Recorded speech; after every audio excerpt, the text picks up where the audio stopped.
Hello everybody and welcome to Think Literary. This is Tino here, ready to deliver another book review. In today's review we're going to be talking about a book by Sjón, that is the author's name, and the book is The Whispering Muse.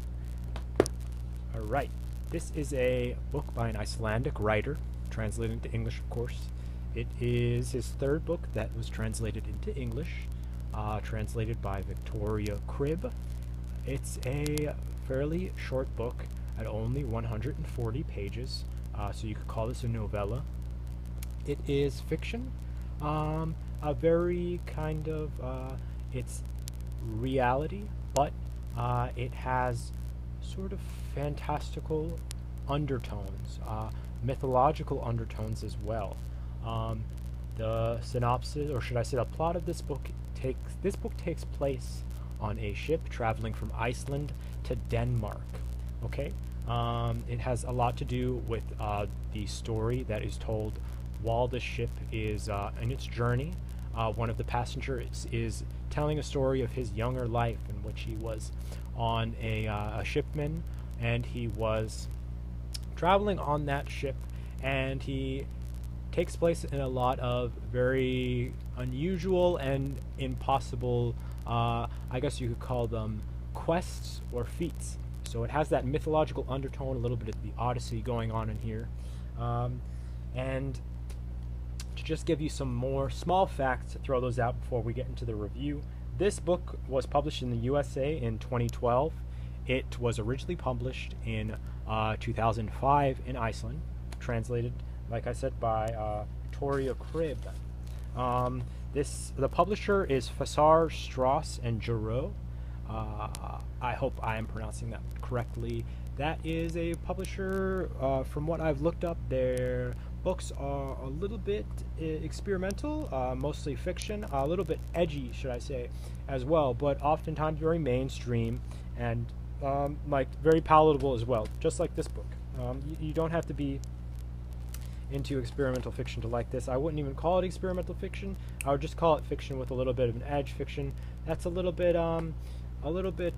tweaked a little bit. So let's get into it. I'm just going to be referring to this small note card that I had throughout this, just making sure that I get all those little points that I want to get. I'm going to be throwing out some themes for you right now.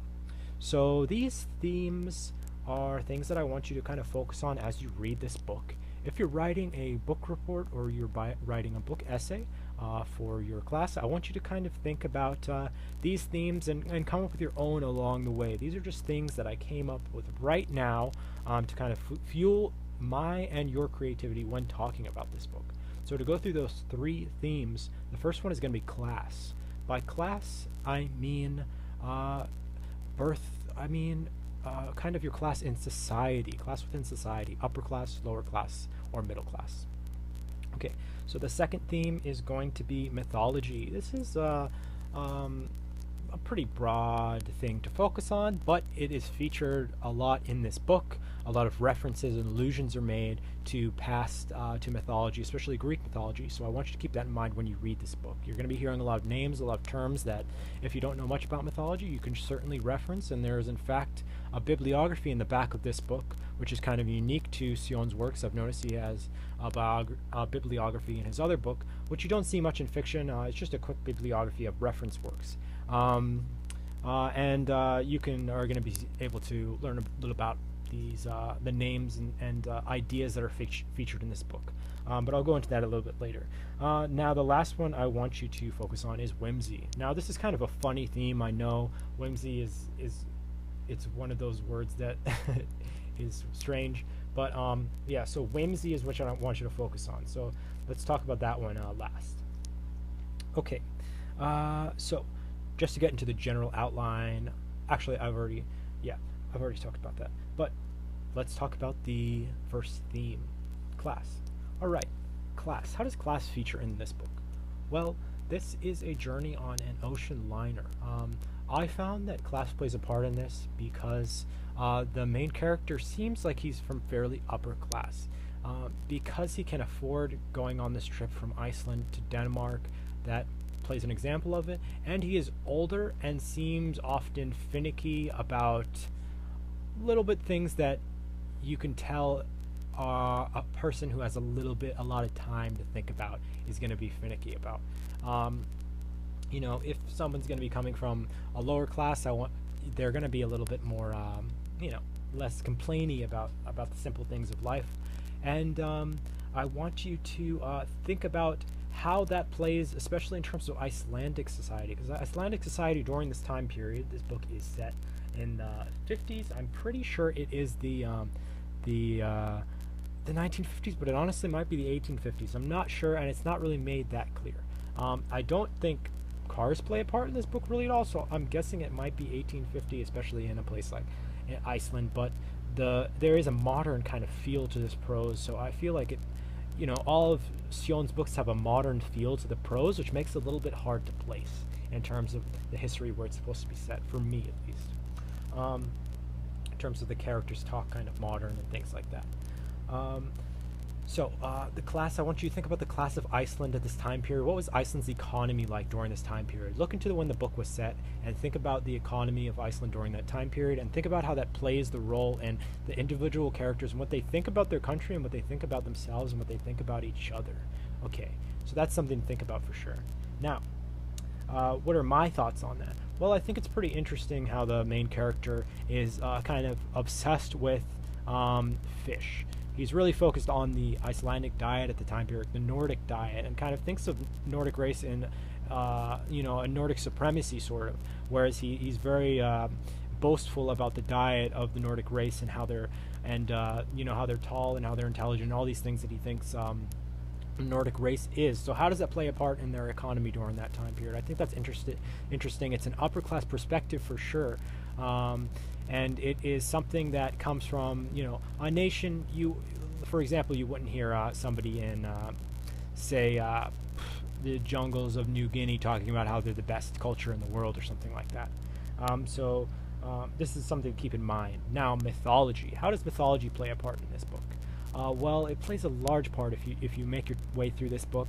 It is featured a lot by the storytelling. Okay, the storytelling, it strongly based in myth, so much so that I felt there were too many names being thrown out there. It was almost like a mashup of all these different names and all these different myths, purposefully jumpy, purposefully moving around very quickly. In that way, a lot was fit into this small space of the book. All right. Now, the mythology in here, you're going to be able to dive pretty deep into it if you want learning about these different people. I would recommend the books by Euripides. It's featured a lot in this book, and it's referenced at the end, so you can check out those books at the end of this. The book references at the end of this novel, and check out those if you're interested, if you want to do some other research. All right. Now, my last theme, which is kind of my favorite for this book, is going to be whimsy. I know it's a funny, cute word, but whimsy is featured a lot in this book, and I think in the prose of Sjón as a writer,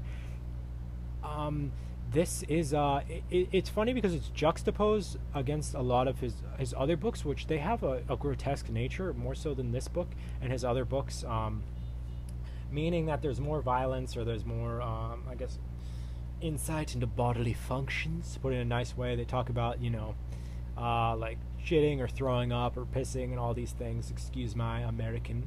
So they're going to talk about those things, and it's not so much in this book. So this book, to me, is more whimsy heavy, meaning that it has a little bit of a airiness to it.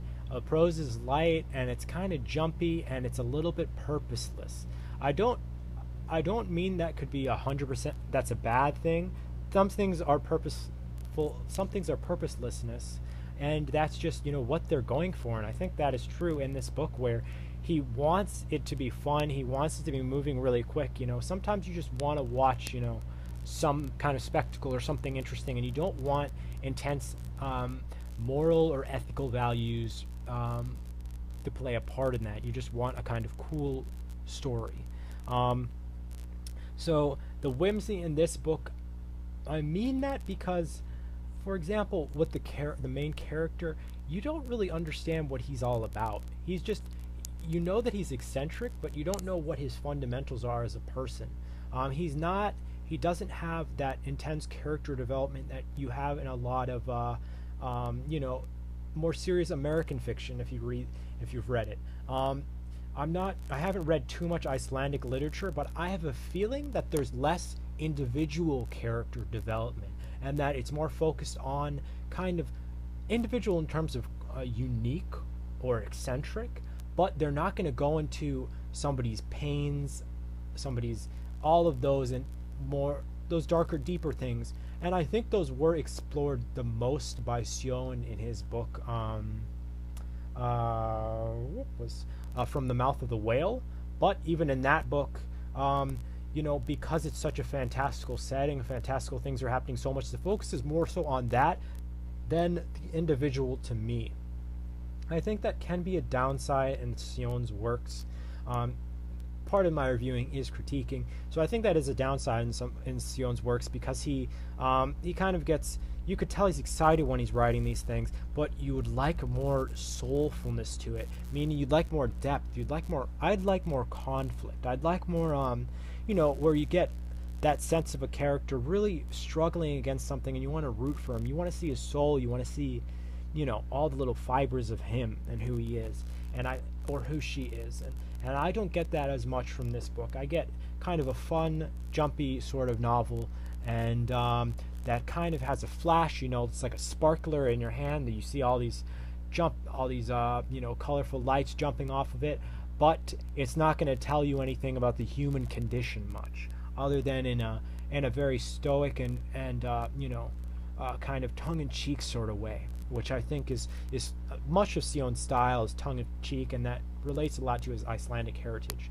If you're interested in doing a book report on this book, I would look into Iceland a little bit and really, have that as a backbone to the essay. Talk about about the culture there and stuff like that. Have that feed into it. It's an interesting culture, so I think somebody reading the review, or reading, should I say, the report or the essay, would find that interesting as well. Okay, so I'm going to let you figure out the rest of this book. I hope you enjoyed the review. Have you read this book? Have you read any of Sjón's books? And what do you think of it? Have you read any Icelandic writers? I know there are a couple that I definitely have on my list to get through soon. Icelandic writers, that is. And so let me know what you think. Again, my name is Tino. That's Tino. And I will talk to you next time. All right, bye.